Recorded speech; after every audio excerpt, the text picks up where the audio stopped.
taruh saham, saham tiba-tiba ambruk, hancur semuanya, uang lu hilang. Masa? Yang benar aja, rugi dong kita. Kalau di Republik kita orang kerja keras banget, asetnya tidur-tidur aja. Dan saya kasih tahu itu kan, main-main saham itu kalau orang kecil ya pasti kalah. Itu untuk orang kecil itu biasanya sama dengan judi itu. Dan rakyat di desa-desa tidak punya saham.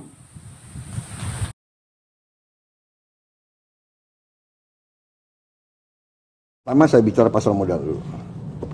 Pasar modal itu adalah pasar, ya, pasar saham.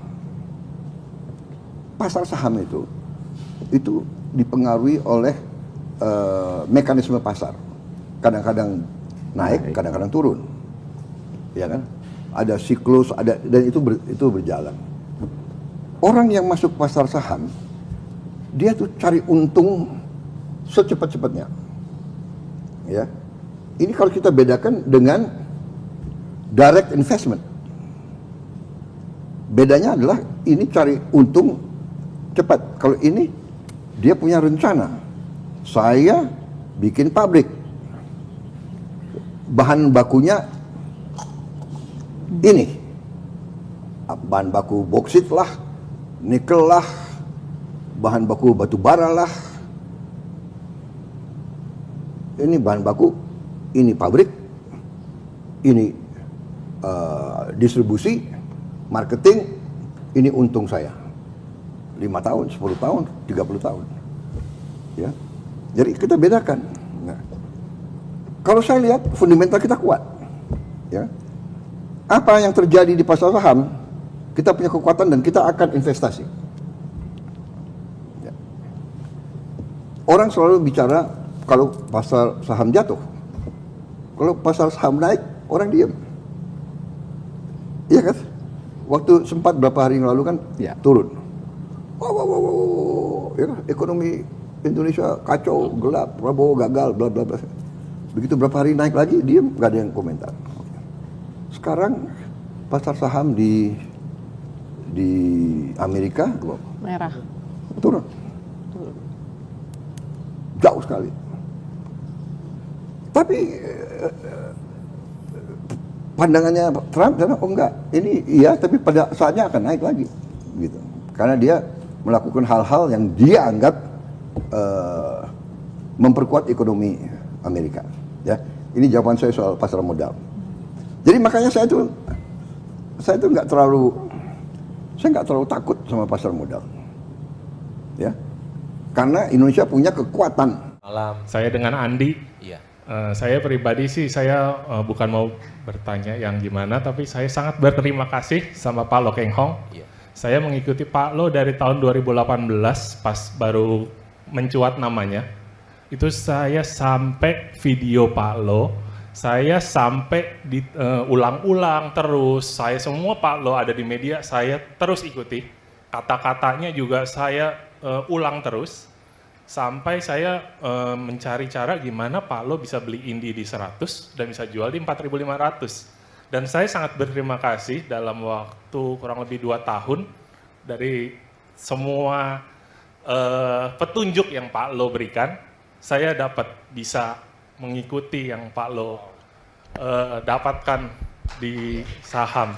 Itu yang sangat saya syukuri, sampai sekarang saya bisa hidup dari dividen. Dan ya, pas krisis kemarin, saya beli ITMG, rata-rata saya kemarin di 8.000 walaupun di sampai 5.000 ya, sekarang di 40.000 lebih kan ya. Ya.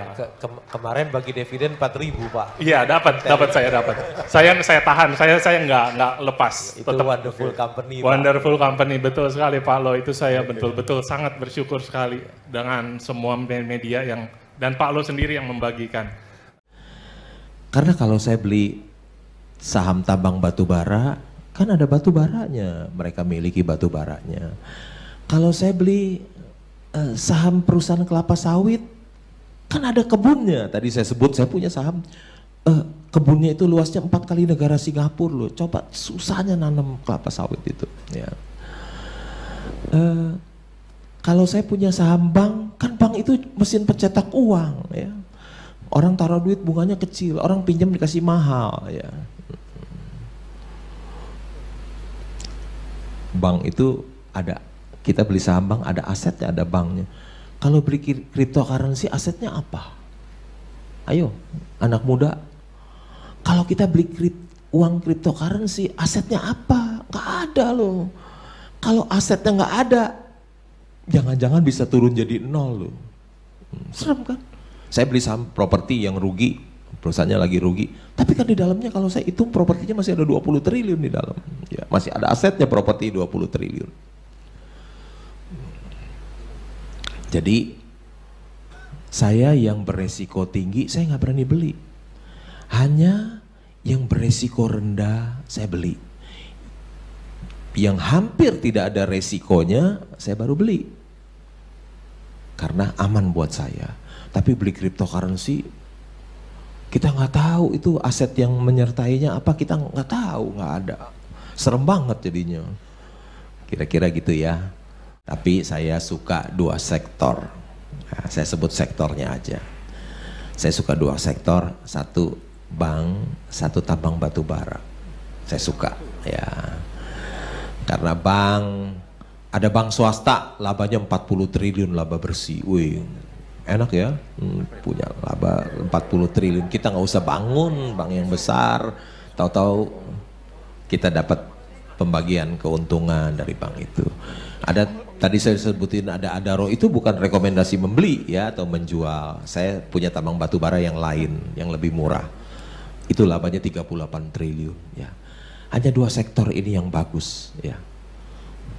Kalau mau beli bank, beli tambang batu bara. Kenapa? Orang yang terkaya di Indonesia usahanya dua sektor ini ya. Dua sektor ini usaha yang bagus ya. Yang labanya bisa puluhan triliun ya. Fokus aja di dua usaha ini. Demikian ya jawaban dari saya. Terus terang aja saya gaptek ya. Tidak aktif di sosial media, tidak punya Instagram, tidak punya Facebook, tidak punya Twitter, tidak punya apa, semua nggak ada. Kalau ada nama saya itu semuanya palsu, ya palsu semuanya. Saya gaptek ya, dan saya juga nggak mau punya follower ya.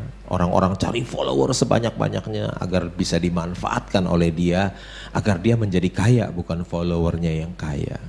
Tapi saya tidak mau follower seorang pun ya.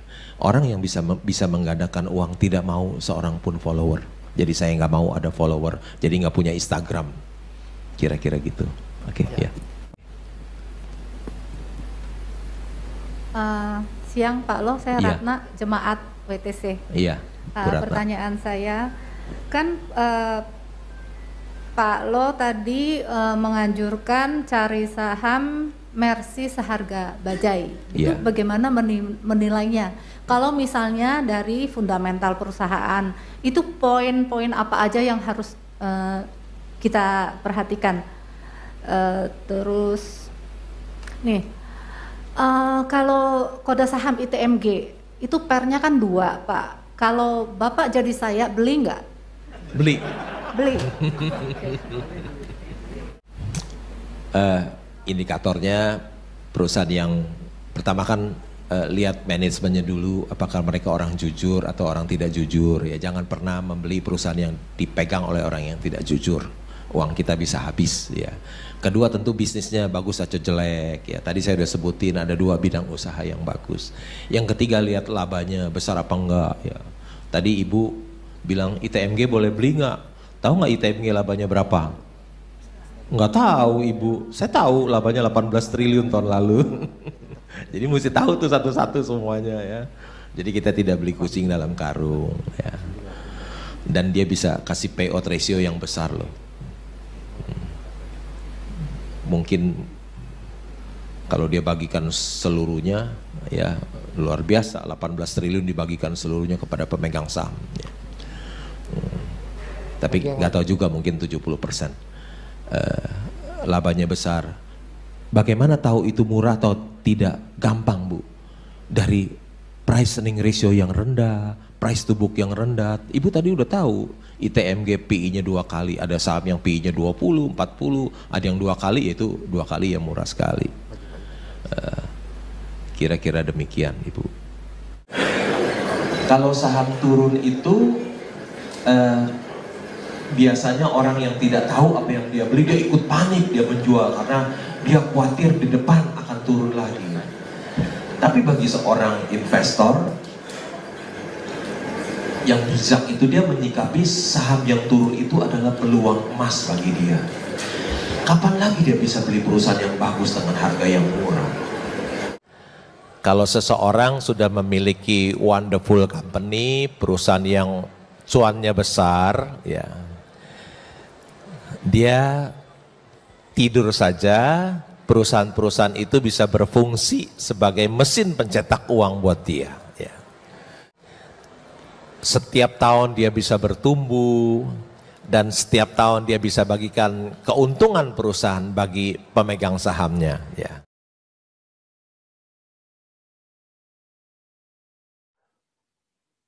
Belilah di saat pandemi, karena pandemi ini harga-harga saham turun,